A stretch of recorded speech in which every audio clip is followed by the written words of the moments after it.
Shalom, silakan duduk. Ya. Mari kita buka firman Tuhan, Markus 12. Markus 12.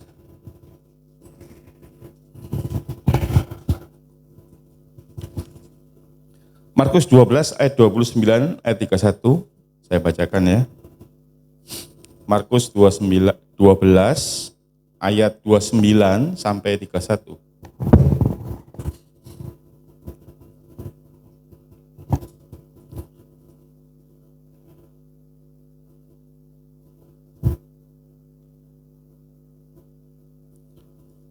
Saya bacakan ya. Jawab Yesus, hukum yang terutama ialah, dengarlah hai orang Israel, Tuhan Allah kita, Tuhan itu Esa. Kasihilah Tuhan Allahmu dengan segenap hatimu, dan dengan segenap jiwamu, dan dengan segenap akal budimu, dan dengan segenap kekuatanmu. Dan hukum yang kedua ialah, kasihilah sesamamu, manusia seperti dirimu sendiri. Tidak ada hukum lain yang lebih utama daripada kedua hukum ini.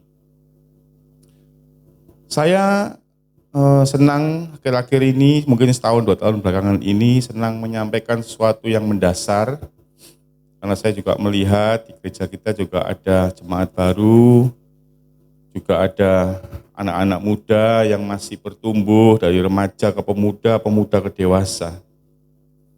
Hal-hal sederhana ini tidak boleh kita lupakan karena seringkali kita ini belajar banyak. Anda bisa belajar dari banyak, dari internet, dari medsos. Tapi kadang-kadang ada hal yang mendasar yang tidak boleh kita lepaskan atau lupakan. Yang kadang-kadang orang itu contohnya bisa mengerti hal-hal yang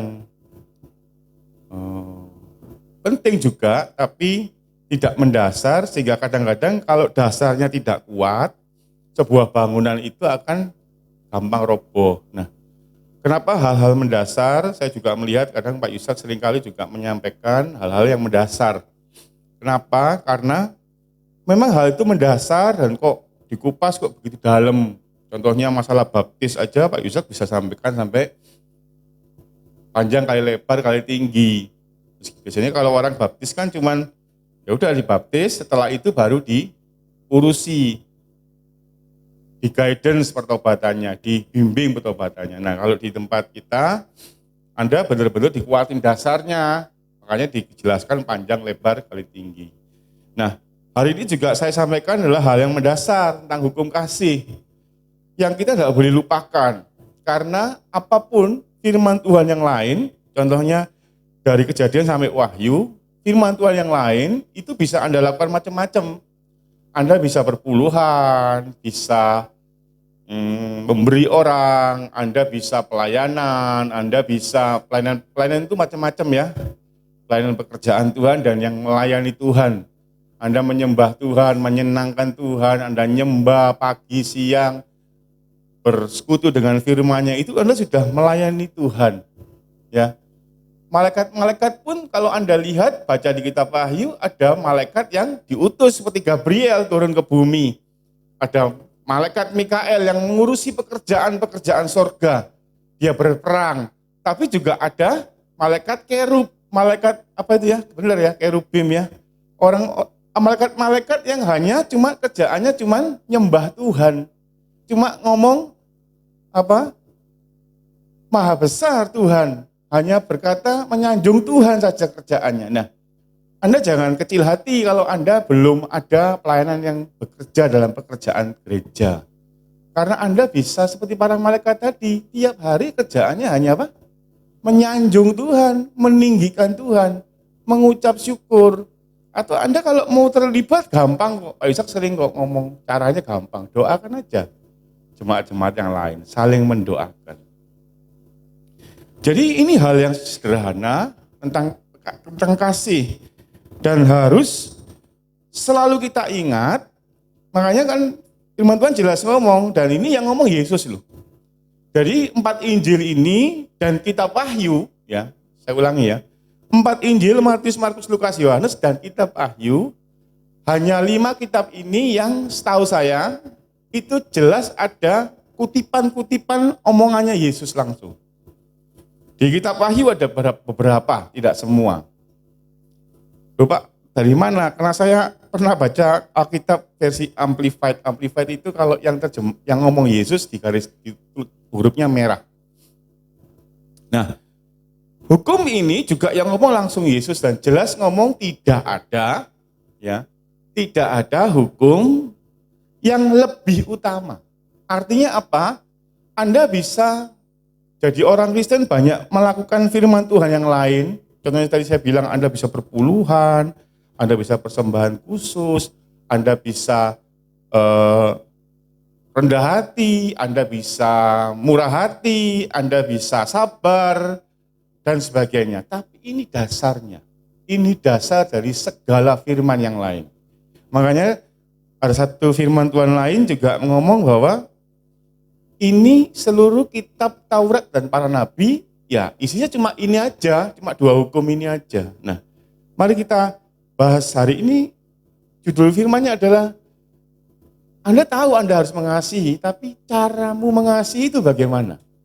Nah, ini yang harus kita bicarakan, khususnya Anda anak-anak muda, Anda sejak muda ini harus ngerti bagaimana cara mengasihi.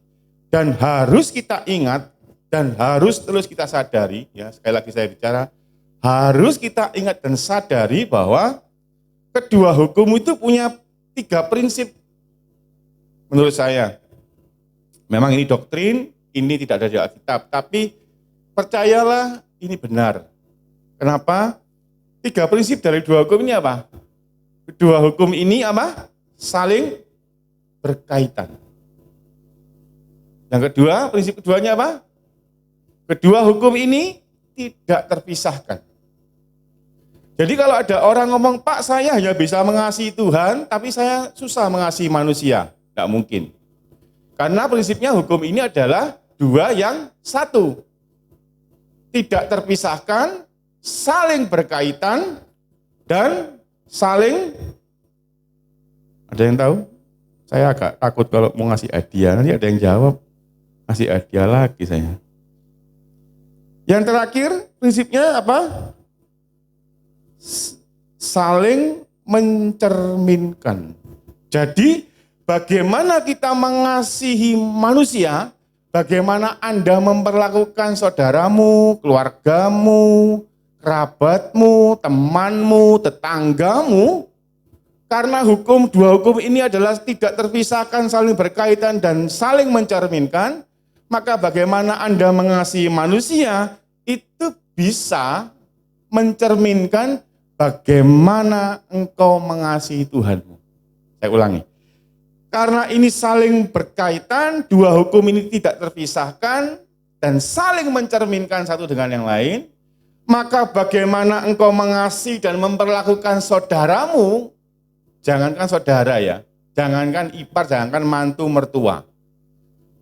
Tetanggamu juga, teman sekolahmu, teman kerjamu, atau mungkin engkau baru kenal hari itu, cuma kenal toh, bukan teman, masih kenal saja.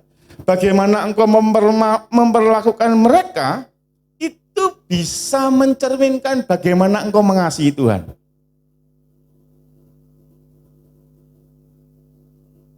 Yang 3 kali saya ucapkan.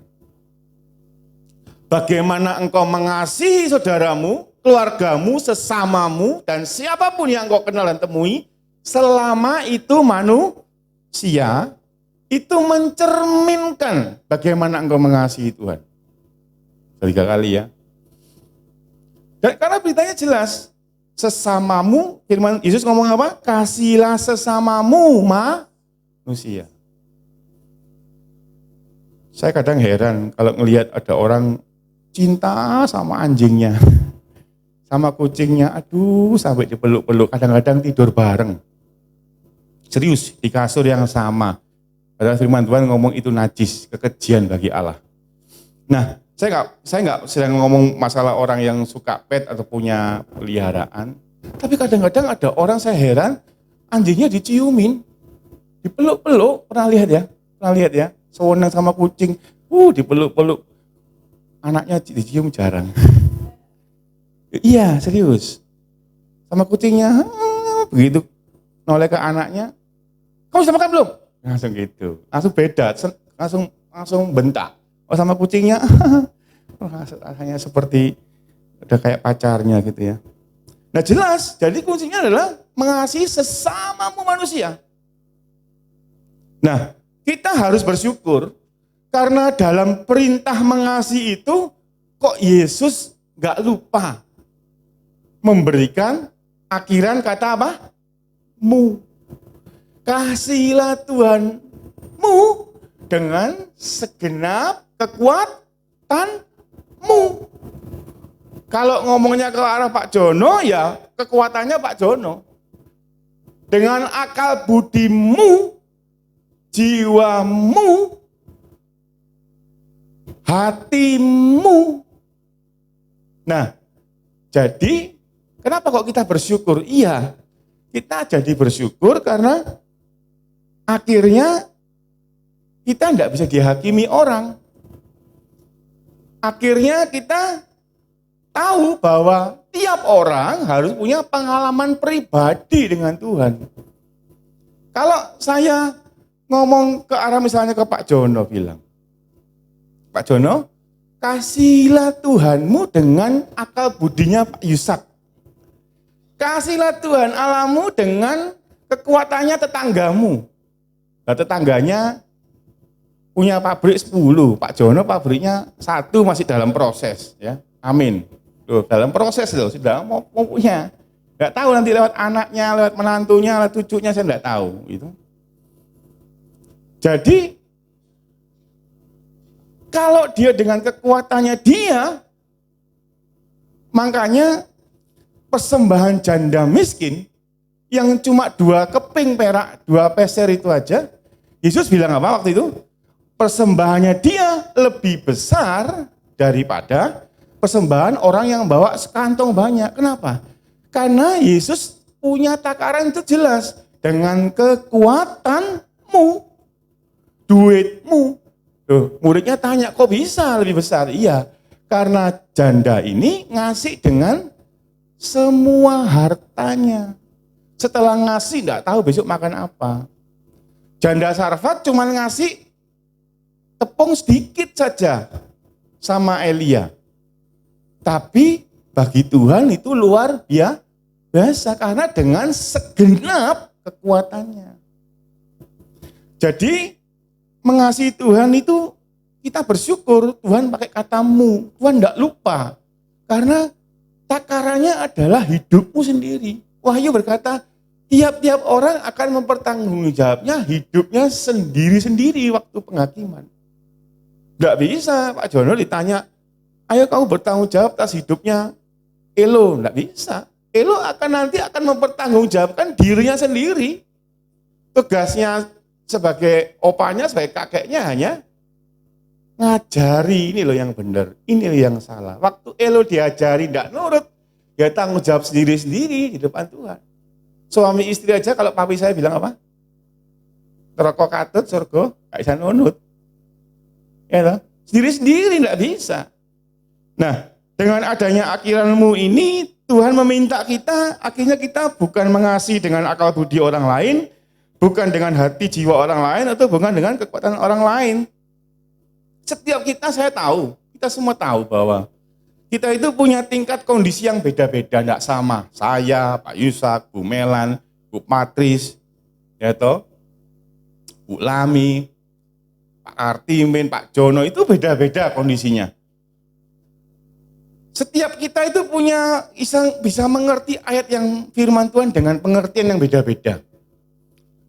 Seperti yang pernah mungkin saya sampaikan, saya pernah diajak debat seorang hamba Tuhan, Pak boleh enggak saya perpuluhan, saya kasih orang-orang miskin, orang terlantar, atau saya kasih ke panti asuhan. Kan firman Tuhan bilang tubuh kita adalah bait roh suci, roh Tuhan. Nah, berarti kan bait roh Tuhan kan gereja. Ya, kalau dia mengerti firman Tuhan dengan cara begitu ya nggak masalah. Ya itu akal budinya dia. Tapi saya waktu itu jawabnya santai aja. Saya bilang, kita itu ngasih perpuluhan tuh embel-embelnya di belakang itu apa sih? Supaya ada persediaan makanan di rumah Tuhan. Lalu mbok kasih panti asuhan, perpuluhanmu. Masuk perut apa ada persediaan? Ya habis dimakan. Terus kalau ada jemaat yang sampai susah nemen, parah, nggak bisa makan, sampai makan nyari kerambat, godong-godong di jalan, sampai kayak gitu ya, ngenes gitu ya. Nasi kecap aja nggak bisa. Ya masa gereja mau ngasih Indomie aja nggak bisa. Nah, ini zaman dulu, ditanya kan gitu, zaman dulu banyak orang susah.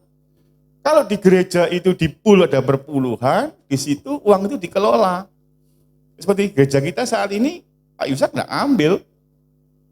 Bahkan seharusnya Pak Yusak ini digaji. Karena dia gembala, tapi tidak digaji. Tahu saya gitu ya Pak Yusak. Tidak digaji, harusnya digaji. Karena dia bekerja penuh. Nah, tapi cara kita ngerti firman Tuhan kan beda-beda. Ini cuma contoh aja, saya pernah tanya orang tentang berpuluhan. Tapi ya terserah. Kalau cara mengertinya firman Tuhan beda ya, bagaimana itu akal budinya dia. Kesungguhan kita dalam mengikut Tuhan juga beda. Ada orang ke gereja, aduh gereja mana, males. Ada orang yang disuruh baca, adik-adik kecil aja lah. Kalau disuruh baca Alkitab sama orang tuanya dipaksa, ada yang gerutu. Saya lihat beberapa ponakan saya dulu saya lihat ya ada yang gerutu, ada yang enggak. Kesungguhannya beda-beda. Nah kita itu banyak beda-beda. Tekadnya untuk melakukan perintah Tuhan ya beda. Ada orang tuh nekat, babah pokoknya gajian, nggak ngerti cukup, nggak cukup perpuluhan dulu. Itu kan nekat ya, itu orang nekat. Karena kalau perpuluhan di akhir itu bukan perpuluhan, itu ngasih Tuhan. Nah, perpuluhan itu kan mengembalikan. Masa namanya mengembalikan itu nunggu sisa, ya orangnya marah. Yang lucu lagi, perpuluhan nggak bisa, tapi tiba-tiba dengar-dengar sudah ditretes di Jogja. Jalan-jalan bisa, utang sama Tuhan, balik per bulan enggak bisa. Ini kan lucu, tekadnya kurang kuat. Beda-beda, cara kita ngerti Tuhan, cara kita ngerti firman, cara kita bertekad dengan Tuhan, kesungguhanmu, dan pengenalanmu dengan Tuhan juga enggak sama kan? Orang itu caranya beda-beda. Saya, salah satu contoh ya, mami saya, doktrinya dulu, mungkin saudara-saudara saya masih ingat. Doktrinya mami saya gini. Dan istri saya sempat heran waktu itu. Mamiku tuh yang saya bilang gitu. Doktrinya ya mungkin Pak Yusak ingat ya. Baju baru itu bagaimanapun wis kemecer, beli ini Senin, kemecer, minta pakai, tak pakai. Gak wis ngenteni Minggu, pokoknya itu dianyari sik nang gereja. Itu doktrinya mami saya. Dan itu sampai detik ini saya lakukan. Makanya kalau Anda lihat, kadang-kadang Anda di gereja, saya pakai, pas enggak khotbah ya, saya pakai t-shirt oblong. Tawo, itu baju baru. Karena saya berusaha akan pakai kerah. Ayo apa wis diangkat jadi PDT juga. Masuk pakai oblong, saya sungkan. Cuma karena itu anyar, mau tidak mau saya pakai. Karena tidak bisa saya pakai selain yang pertama kalau enggak di gereja. Saya gitu, tas aja kepingin, sudah beli nerbu. Minta anggo, tak ngoco kapan, gak wis. Makanya kalau Anda lihat saya nggak pernah lihat tas itu, saya nggak pernah saya pakai. Dan modelnya aneh, mungkin Anda bilang nggak pantas buat ke gereja, tetap tak pakai. Karena prinsipnya sudah melekat di otak saya, dari mami saya. Barang baru, sepatu baru, kaos kaki baru, itu nang gereja dhisik. Ya itu cara kita mengasihi Tuhan beda-beda, tekadnya beda-beda. Kalau saya udah nekat seperti itu. Karena bagaimanapun, ya kecuali minyak rambut ya mungkin saya enggak pakai pertama kali di gereja. Tapi dokternya mami saya soalnya dulu itu masalah baju, masalah celana, masalah sepatu dan sebagainya. Nah intinya tekad kita, kesungguhan kita, nekatmu sama Tuhan itu beda-beda. Nah caramu mengenal Tuhan, Anda diajar bagaimana di gereja, dan caramu menyatakan kasih itu beda-beda. Anda dulu yang sudah menikah, suamimu atau istrimu waktu menyatakan perasaan ke kamu tidak sama dengan suaminya orang lain. Tidak sama. Cara Anda menyatakan kasih itu beda. Bahkan bahasa cinta kita itu beda-beda. Apa tuh bahasa cinta? Makanya ada lagu, ajarilah kami bahasa cintamu. Bahasa cintanya Yesus itu luar biasa. Ketemu orang yang berdosa, dia ngomong, sudah jangan dosa lagi ya, ampun. Tapi ada orang bahasa cintanya itu nggak kayak Yesus. Misalnya, kalau ketemu orang, Anda punya anak, punya ibu cerewet, atau suami punya istri cerewet, bahasa cintanya cerewet. Justru dia enggak cerewet itu malah aneh. Kadang-kadang ada cara orang sayang, peduli dengan orang itu dengan apa? Nyereweti. Terus makan tak kamu? Makan di apa? Pergi kemana? Pulang jam berapa? Sama siapa? Nah, caranya cerewet. Tapi itulah bahasa dia, cara dia menyampaikan cintanya, tidak sama. Nah, cara saya menyampaikan cinta saya ke Tuhan itu dengan hal yang tadi itu. Anda mungkin tertawa. Tapi itulah cara saya mencintai Tuhan saya dengan baju baru saya. Anda boleh tiru, boleh tidak, tapi jangan dengan cara saya. Jadi gini loh, firman Tuhan, hamba Tuhan di sini itu hanya memperbaharui pikiranmu dengan kesaksiannya. Kalau Anda mau neladani dan Anda bang itu baik, ya silakan jalan. Tapi kalau Anda punya baju baru dan Anda rasa tidak perlu, istilah Surabaya bilang, nganyari buat Tuhan, ya Anda tidak dosa kok kalau Anda merasa itu tidak penting. Tapi bagi saya ya kadung dari kecil, dari sekolah minggu sudah diajari gitu sama mami saya. Puluhan tahun ini nempel di sini. Begitu saya bilang, pergi gitu ya, pakai baju yang baru. Enggak yang berulang gereja kok. Itu sudah tidak bisa, otomatis di sini sudah. Nah, cara orang beda-beda. Selain itu, selain cara orang, bahasa cintanya orang, kesungguhannya orang itu beda-beda. Tiap orang itu beda-beda. Anak sama ayah sama ibu aja loh beda. Saudara kembar aja loh beda.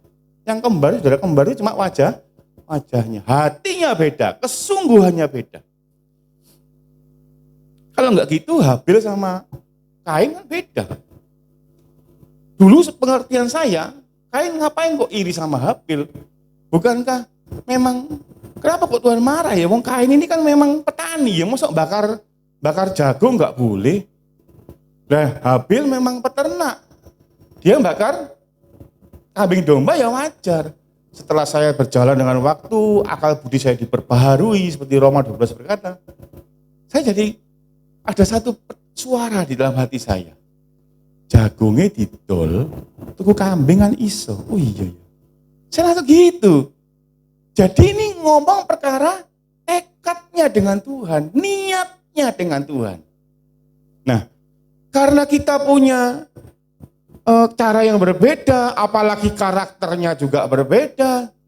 Pendiam sama orang ngomong kayak saya, caranya menyatakan kasihnya beda loh. Ada orang diem tapi peduli. Diem-diem mendoakan. Ketoknya diem duduk di pucuk tapi suka mendoakan jemaat. Ada yang kayak saya dan Pak Yusak ngomong di mimbar, ngomongi orang, caranya mengasihinya gitu, dengan ngomongi orang. Ada orang cara mengasihi dengan mendoakan orang. Macam-macam. Nah, karakternya berbeda, tumbuh di lingkungan yang berbeda. Kalau saya dan keluarga saya dan saudara saya itu penuh dengan doktrin, mau macam-macam doktrin, macam-macam, dan doktrinnya itu benar dan tidak melanggar firman Tuhan. Beneran. Semuanya berbeda. Jadi sudut pandang Anda berbeda dan caramu mengasihi juga beda. Dan karena kita punya akal budi pengertian yang berbeda-beda, kan Tuhan tadi bilang apa? Kasihlah Tuhanmu dengan segenap akal budimu, kekuatanmu, jiwamu, hatimu. Lalu apa Pak? Batasannya Pak? Kan beda-beda. Kan bisa ngawur Pak. Situ nanti mengasihi Tuhan dengan cara baju baru dipakai ke Tuhan. Satunya enggak. Terus bagaimana supaya kita punya batasan, kita punya tolok ukurnya, bagaimana? Cuma 3 aja. Yang pertama, yang pernah saya sering sampaikan, Yakobus 4 ayat 17. Kita buka Yakobus 4 ayat 17. Ini pernah saya sampaikan kemarin, tapi dengan sudut yang berbeda. Yakobus 4:17 itu patokannya yang pertama yaitu, kalau hati nuranimu, akal budimu tahu apa yang baik, tapi tidak melakukan, itu salah. Tidak bisa Anda pakai alasan pengertianku gini Pak, mengasihi Tuhan. Sehebat-hebatnya atau serendah-rendahnya, sekurang-kurangnya akal budimu mengasihi Tuhan, tetap tidak boleh ngerti baik tapi tidak melakukan. Bahkan dalam bahasa aslinya berkata better, lebih baik. Kalau Anda ngerti ya, ini hal yang gampang, sederhana tapi bisa Anda terapkan. Anda ke gereja, bajumu lungset nemen, lungset pakai nemen. Pilihannya Anda bisa gini, disetrika enggak ya? Sederhana kan ini? Sederhana. Tapi Yakobus 4:17 berkata, kalau kamu tahu better yang lebih baik, kamu tidak melakukan sengaja karena males, karena aras-arasan, kamu sudah dosa. Kenapa? Males. Alasannya apa? Kecuali, Pak kurang 5 menit Pak, nek setrika enggak cukup Pak. Enggak apa-apa. Tapi bukan karena Anda setrika. Oh iya ya, lebih rapi ya. Untuk Tuhan beribadah. Ya udah, berangkat. Karena patokannya, walaupun akal budimu beda-beda, tapi Anda kan tahu. Contoh, nurani atau akal kita, Pak, kalau akal budinya enggak punya gimana? Enggak mungkin. Anda tanya di luar sana, orang yang tidak kenal Yesus, yang enggak baca Alkitab, tanya ono, mencuri itu salah apa enggak? Saya kalau bilang sama teman-teman pelayanan, kecuali Tarsan enggak pernah diajari mencuri itu dosa. Karena gorila, mamanya gorila, hanya melihat ada pisang, diambil dan dimakan, enggak peduli pisangnya siapa. Tuh. Kecuali Tarsan, maka Tuhan akan mengampuni. Tarsan diampuni sama Tuhan, karena Tarsan tidak pernah diajari, itu pisangnya tetangga ya, jangan dicuri. Sekalipun bukan orang Kristen, kalau orang itu mencuri, bener enggak? Di hati ada suara kecil, jangan. Bener kan? Selalu begitu. Anda melakukan dosa apapun, anggap aja Anda lupa firman, pasti di hati ada yang itulah roh Tuhan yang dihembuskan waktu Anda diciptakan. Nurani dari Tuhan. Makanya Rasul Paulus bilang, hati-hati nuranimu cemar. Jadi nurani dari Tuhan yang bagus itu ke setiap orang, mau dia Kristen gak Kristen, punya nurani. Yang bisa ngerti apa yang baik, sebab Adam sudah makan buah dari pohon pengetahuan apa? Jadi tidak mungkin. Sekalipun dia tidak beragama, saya ngomong ya, sekalipun tidak beragama, pasti ngerti ini baik dan jahat.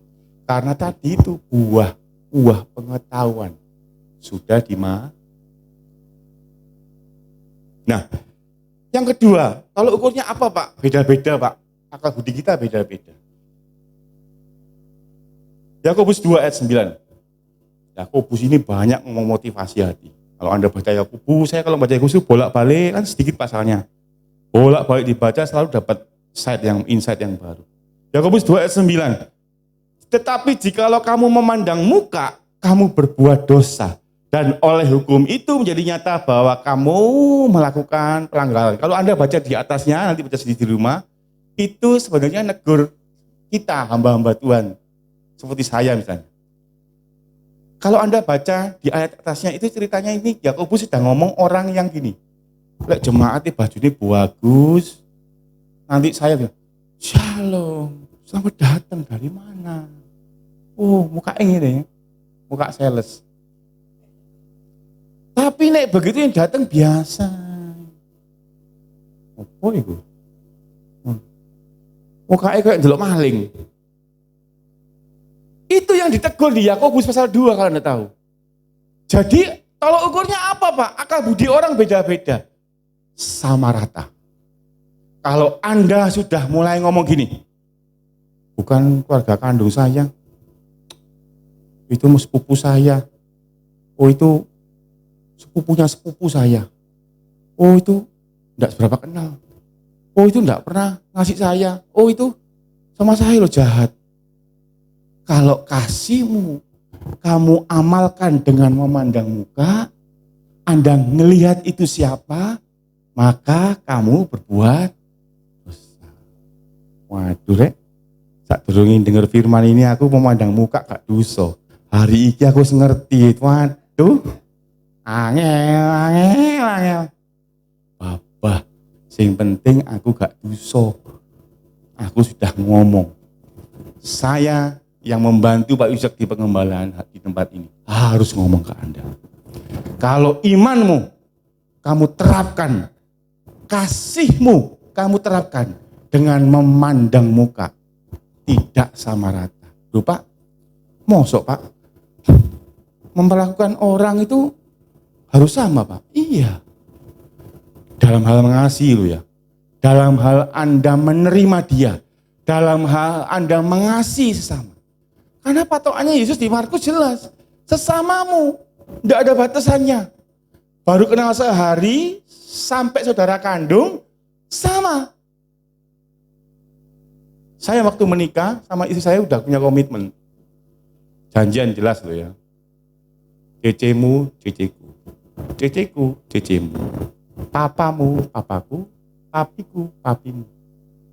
Delok papi saya rodok gimana guyon nyeleneh gitu. Dia guyu tok, dianggap papai. Dia anggap mertua, hancur, angel. Harus equal, harus sama. Bahkan Anda yang nantinya mau menikah pun, atau yang sudah terlanjur menikah, atau yang sudah menikah, terlanjur ini kayak nyesel gitu ya. Pokoknya yang sudah menikah, sama. Anda harus equal, sama. Kalau Anda memandang muka, itu kan papamu. Saya aja kalau sering ngomong sama istri saya kadang-kadang gak sengaja. Yang mamamu telepon. Mama, bukan mama. Mu ini gak usah. Mama, beda ya. Yang mama telepon. Ambil, yang mamamu telepon. Beda kan? Mamamu, mamaku. Ya enggak. Mama ya mama. Makanya saya sama istri kadang ya bingung. Tadi Cece telepon. Bingung, Cece sopo ya? Saya kan enggak ada. Cecemu enggak ada. Cece telepon, siapa Ceweling? Oh, siapa Patris? Karena enggak ada, kumu enggak ada, harus hilang. Kalau masih ada kumu, berarti belum dua jadi sah.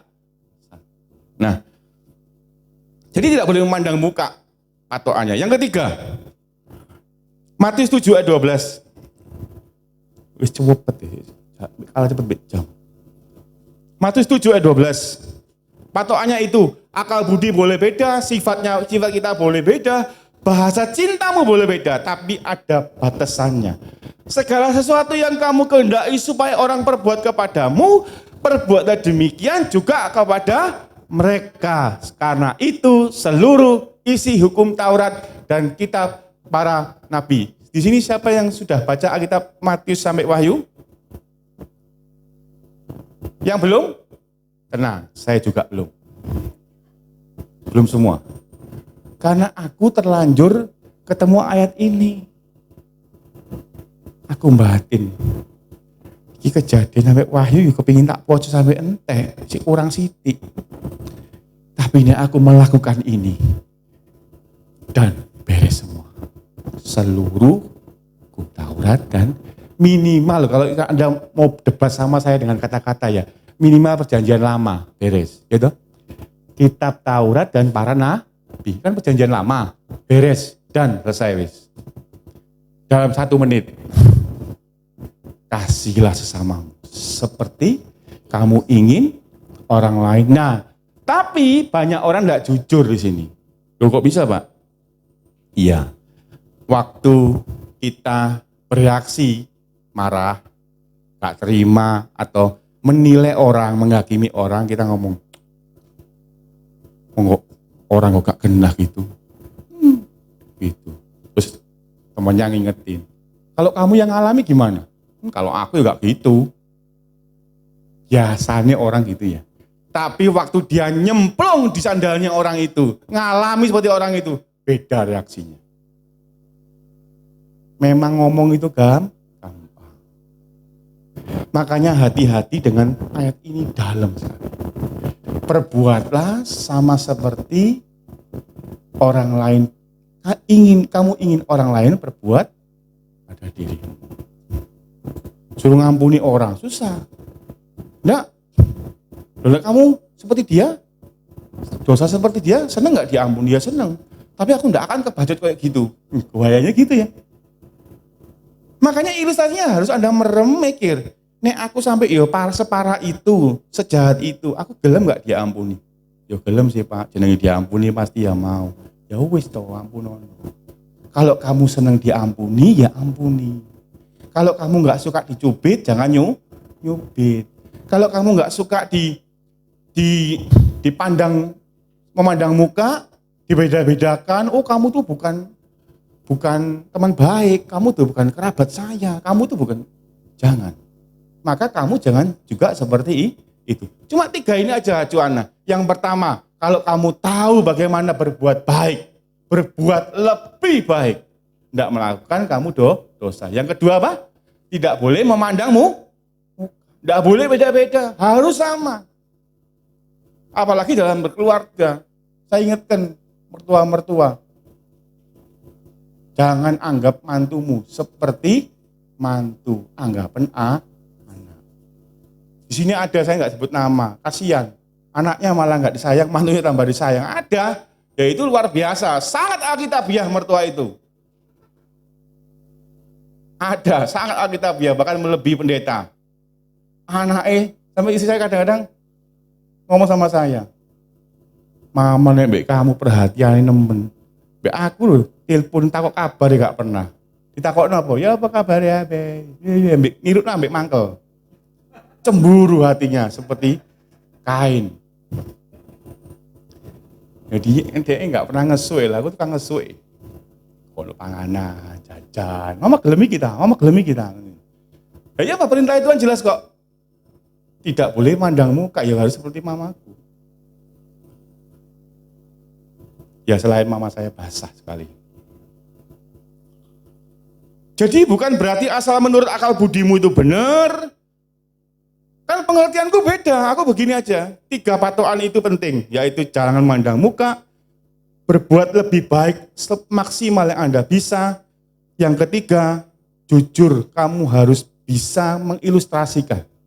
Anda harus bisa mengilustrasikan, berbuatlah seperti kamu ingin orang lain berbuat. Jadi bukan asal akal budimu ngomong itu benar, Anda asal boleh melakukan semau Anda, tapi firman Tuhan tetap jadi dasar utama dan mutlak bagi akal budi kita dalam mengasihi Tuhan. Jadi firman itu tetap jadi patokan utama, tidak bisa keluar dari firman.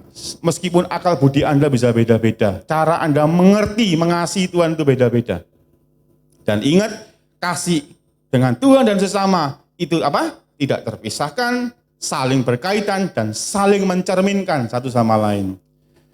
Kita buka Roma 12 ayat 2. Roma 12 ayat 2 itu mendorong agar akal budi kita selalu terus-menerus diperbarui supaya kita makin mengerti apa yang pertama baik, yang kedua yang berkenan kepada Tuhan, dan apa yang sempurna. Janganlah kamu menjadi serupa dengan dunia ini. Kalau serupa dengan dunia ini itu mantu ya mantu, anak ya anak. Itu serupa dengan dunia. Mertua ya mertua, bapak ya bapak, itu serupa dengan dunia. Tetapi berubahlah oleh apa? Pembaruan budimu.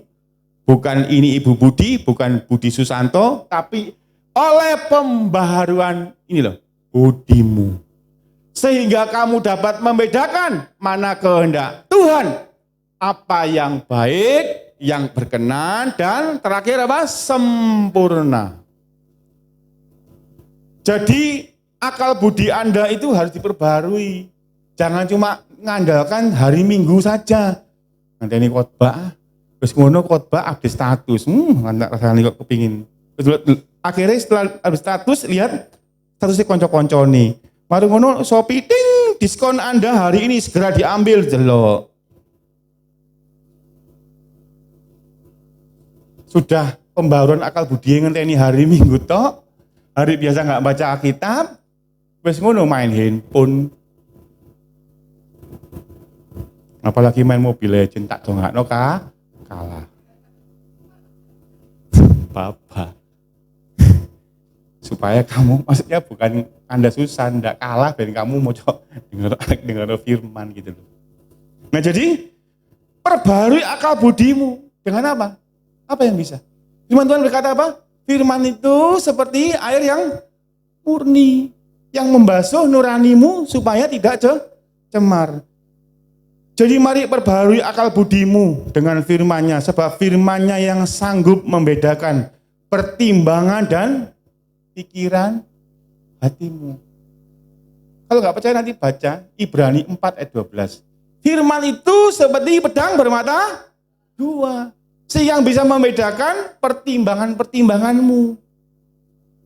Ini enggak yo, ini enggak yo, ngasih enggak yo, tapi eman nih. Nah, pertimbangan-pertimbangan dan pikiran hatimu. Kita buka Ibrani 10 ayat 22. Ibrani 10 ayat 22. Karena itu marilah kita menghadap Tuhan dengan hati yang tulus, ikhlas. Dan keyakinan iman yang teguh. Oleh karena hati kita telah apa? Hatimu bisa kotor, hati-hati. Dari hati nurani yang, loh, ada no? Hati nurani jahat, ada no? Nah, hati nurani yang jahat dan tubuh kita telah dibasuh dengan, apa sih tubuh itu ngomong apa?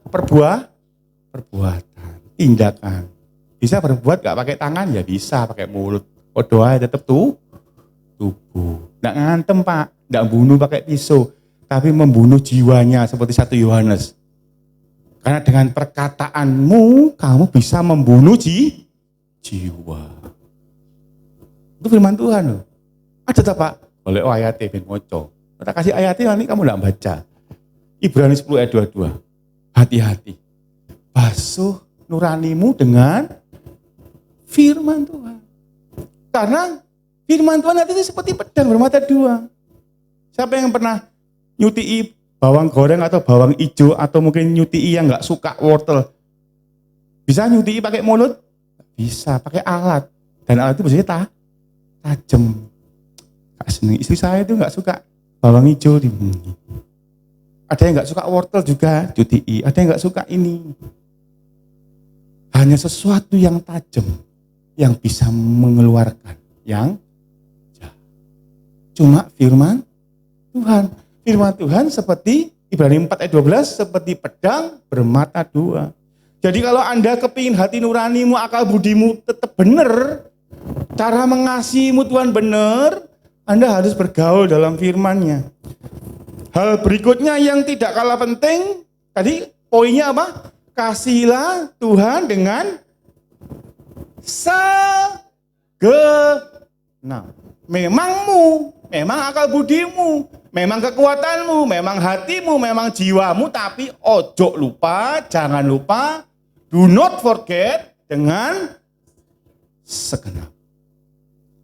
Segenap itu ngomongnya bukan sekedar yang Anda punya. Segenap itu memberi hidupnya seperti janda yang memberi persembahan itu.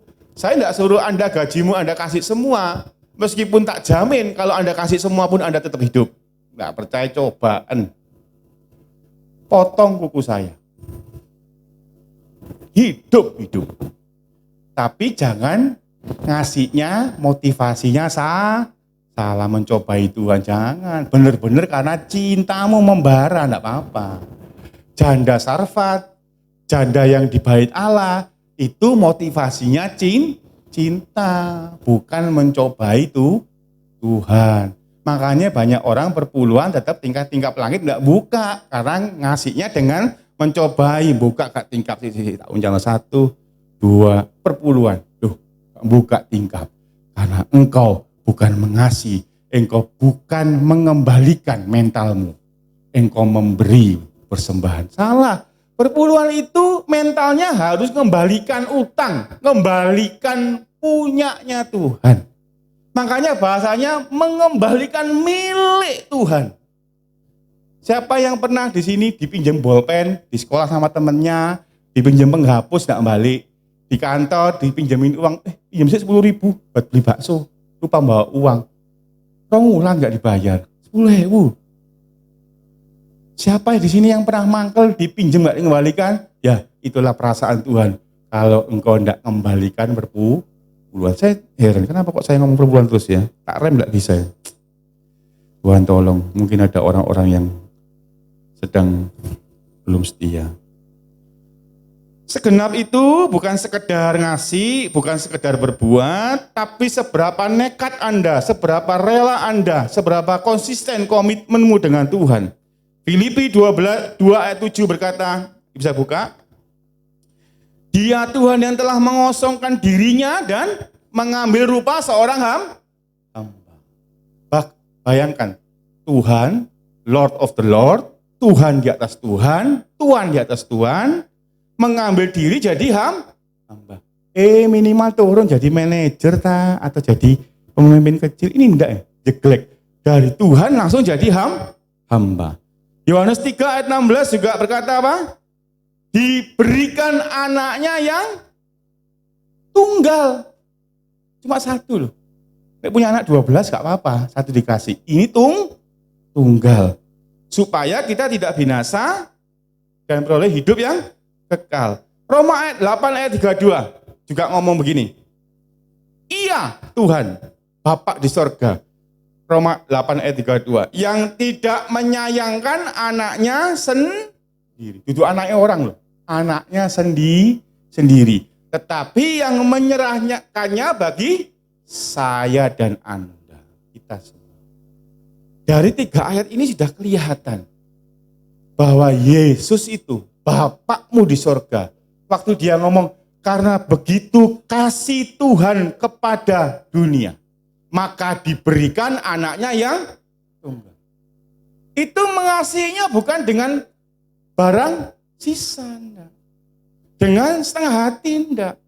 Ini contoh bahwa dia yang Tuhan di atas Tuhan, Lord of the Lord, Tuhan di atas segala Tuhan. Mengambil rupa seorang hamba itu artinya apa? Total. Itu contoh segenap yang sempurna menurut saya. Kalau Tuhan sudah mengosongkan diri jadi hamba, Tuhan memberikan anaknya yang tunggal, Bapa itu, yaitu Yesus Kristus. Itu contoh yang sempurna bahwa ini enggak cuma mengasihi dunia dengan aku agak mengasihi. Enggak. Segenap hatinya. Karena apa? Anaknya sendiri yang cuma 1 dikasih. Nah, jadi mengasihi Tuhan dengan segenap itu akan mampu kita lakukan dengan apa? Tadi yang pertama kan kita mengasihi dengan akal budi kitamu kan? Dengan kekuatanmu, jiwamu. Kalau ukurnya jelas. Apa tadi? Lakukan dengan yang terbaik, bahkan lebih baik. Jangan memandang muka dan berbuatlah seperti kamu ingin orang lain berbuat pada dirimu. Yang kedua ini poin pentingnya. Yang terakhir ini, sebelum kita akhiri. Yaitu segenap. Dan bagaimana kita bisa segenap sih? Dari 3 ayat itu apa yang bisa kita lihat? Contoh apa yang bisa kita lihat? Kali ini saya kuis. Bisa sungguhan tak kasih hadiah. Tapi saya nggak sebut. Seadanya dompet saya. Ada 10.000 ya 10.000. Ketoknya sih ada 5.000-an. Berapa nih tadi? 5.000-an 3 ada mungkin ya. Wis tak kena kabeh wis.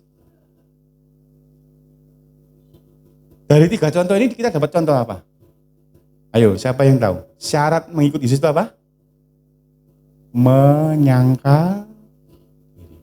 Anda tidak mungkin bisa segenap dalam mengasihi Tuhan kalau Anda belum bisa nyangkal dirimu. Berat. Anda cuma punya roti sepotong. Firman Tuhan bilang apa? Pecahkan rotimu untuk orang lain. Kalau belum bisa nyangkal diri, bisa nggak pecah roti? Nggak bisa. Bisa nggak Anda mengampuni orang lain kalau belum menyangkal diri? Sulit. Tuhan mengosongkan dirinya. Baca itu. Yang tadi kita baca bukan kita baca, kita sebutkan di Filipi 2 ayat 7 tadi. Tuhan yang mengosongkan diri itu apa? Menyangkal dirinya. Orang yang bisa menyangkal diri, itu yang bisa mengasihi Tuhan dan sesama dengan segenap tadi. Nah, mengasihi Tuhan dengan segenap itu akan mampu kita lakukan dengan baik jika kita berhasil menyangkal diri kita. Ya macam-macam Bu, macam-macam Pak. Menyangkal hakmu. Loh aku berhak dihormati. Sopo deh? Dia lebih muda. Dia bawahanku. Dia lebih miskin dari aku. Aku ini bos. Loh aku ini karyawan. Berat dinaikkan gaji. Aku itu karyawan. Berat disayang bos. Kalau Anda bisa menyangkal hakmu, maka engkau akan bisa mengasihi sesamamu, bosmu, bawahanmu, teman kerjamu, tetanggamu, mertuamu, menantumu, iparmu, kakakmu, adikmu dengan segenap hati. Karena sudah bukan akulah lagi yang hidup. Menyangkal egomu, keinginanmu, cita-citamu. Saya juga tidak pernah punya cita-cita seperti ini, jadi full timer, tidak pernah saya. Target saya itu adalah jadi komisaris atau direktur utama minimal. Tapi Tuhan mengarahkan ke arah yang lain. Kalau saya tidak belajar menyangkal diri dengan cita-cita saya, ya tidak mau saya ke arah sini.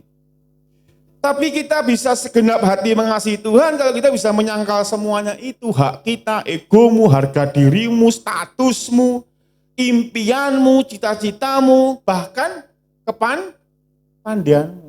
Kalau mikir kepandaian, Pak Yusuf itu sudah ditawari bos banyak. Kita ke saya, aku kibet ditawari diuber pabrik besi, diuber pabrik ini, tapi gak iso. Nek Tuhan durung ngomong maju atau mundur atau gimana, dia tidak akan jalan.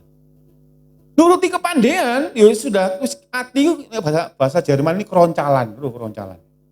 Seperti macam-macam. Tawarannya menggiurkan. Saya tadi malam nantang istri saya, aku ditawari gelem dah. Gaji segini, dapat gini. Gak, yoga. Jawabannya jelas. Memang dia penolong untuk orang yang bimbang kayak saya. Gak yoga, mateng misalnya. Aku nikah di ACC bojo pasti kacau uripku. Harus ACC. Nah, jadi menyangkali bahkan kepandaiannya, makanya teman-teman berkata jangan bersandar pada pengertianmu. Kalau cuma pakai kepandaianmu, eman. Tuhan itu sudah merancangkan lebih besar dari yang engkau bisa pikirkan. Eman kalau Anda maksa dengan kepandaianmu. Menyangkal perasaanmu, mangkel Pak, tapi harus mengampuni, karena mengasihi sama seperti diri sendiri. Ya sangkal hatimu, perasaanmu. Kalau Anda tidak bisa menyangkal diri, Anda susah ngikuti kata segenap tadi. Berat loh segenap itu. Segenap itu bisa Anda lakukan mutlak, cuma satu syaratnya. Kalau Anda bisa menyangkal dirimu. Galatia 2 ayat 19 bisa buka. Di situ Rasul Paulus mengingatkan kita, enggak semua ayat saya bacakan ya, tapi saya cuplik aja. Anda bisa baca di papan. Galatia 2 ayat 19 ngomong gini. Mengingatkan kita bahwa hidup kita ini hidup, tapi bukan kita lagi yang hidup. Rasul Paulus berkata gini, bukan aku lagi yang hidup, tapi Kristus yang hidup di dalam aku. Jadi gak ono, Elois gak ono, Abed gak ono, Yanti gak ono, Shirley gak ada, Yusak gak ono, Jono gak ono. Jadi egonya Jono, keinginannya, cita-citanya, keinginan dagingnya itu sudah tidak boleh ada lagi. Kalau sudah itu terjadi, bisa menyangkal diri, maka akan lebih mudah minimal. Mengasihi Tuhan dan sesama dengan segenap. Galatia 5 ayat 24-25 juga berkata, kalau kita ini milik Kristus, kalau Anda percaya sudah ditebus dan diselamatkan Kristus, berarti kan Anda, pengakuanmu sudah bukan hidupmu lagi. Galatia 5 ayat 24-25 berkata apa?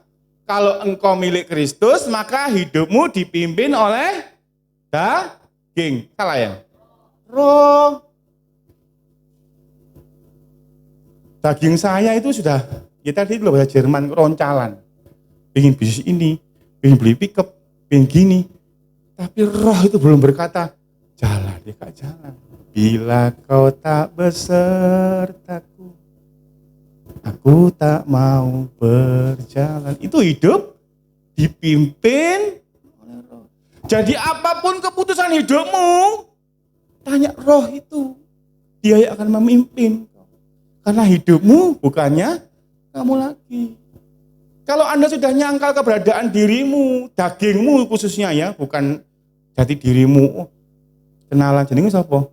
Gak ngerti, itu aku lagi. Bukan. Pribadimu tetap ada, tapi dagingmu sudah bukan milikmu lagi. Kehendak dagingmu sudah jadi kehendak roh Tuhan. Saya undang tim musik bangkit diri kembali.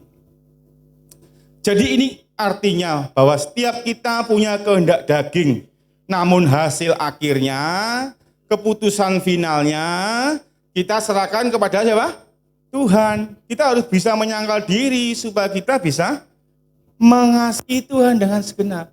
Pak, tadi contohnya kan Bapak yang mengasihi, Tuhan Allah yang mengasihi manusia, makanya diberikan anaknya yang tunggal. Kalau contoh sebaliknya Pak, manusia yang mengasihi segenap ada. Coba Anda baca kisah di Getsemani. Itu contoh anak manusia yang mengasihi dengan segenap semuanya. Hatinya, jiwanya, bahkan nyawanya. Mari kita bangkit berdiri.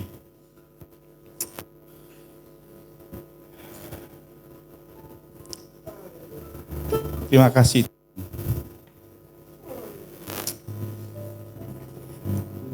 Menyenangkanmu, ambil nada aja, nanti saya ikut. Saudara, namanya kasih itu tidak bisa diukur dengan alat timbang. Anda butuh timbangan kilo, Anda timbangan. Tapi kasih itu bagaimana cara ngukurnya? Ada alat ukurnya?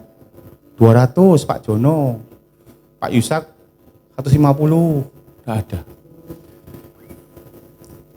Kita cuma dikasih takaran dengan segenap. Enak memang segenap, tapi angel. Karena makin Anda bisa menyangkali diri, makin Anda bisa mengasihi Tuhan dengan segenap. Ambil dong.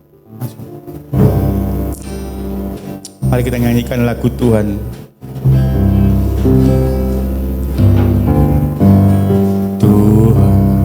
Ku mau menyenangkanmu, Tuhan, bentuklah hati ini jadi bejana untuk hormat. Jadi bejana untuk hormatmu. Cemerlang bagai emas, cemerlang bagai emas murni. Menyenangkanmu,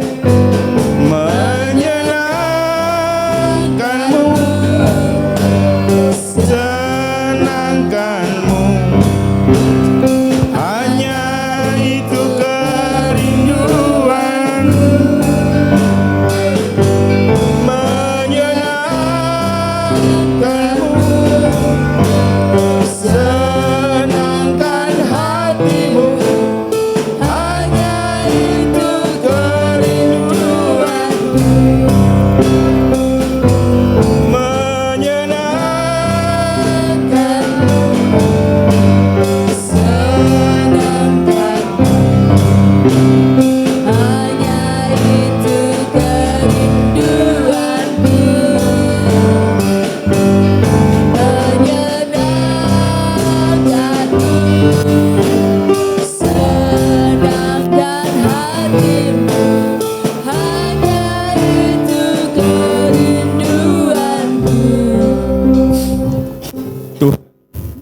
Kami mau makin menyenangkanmu. Haleluya. Kami mau menyenangkanmu dengan cara kami yang mengasihi, yang lebih baik Tuhan. Bukan dengan hidup orang lain. Kami tidak mau lihat hidup orang lain.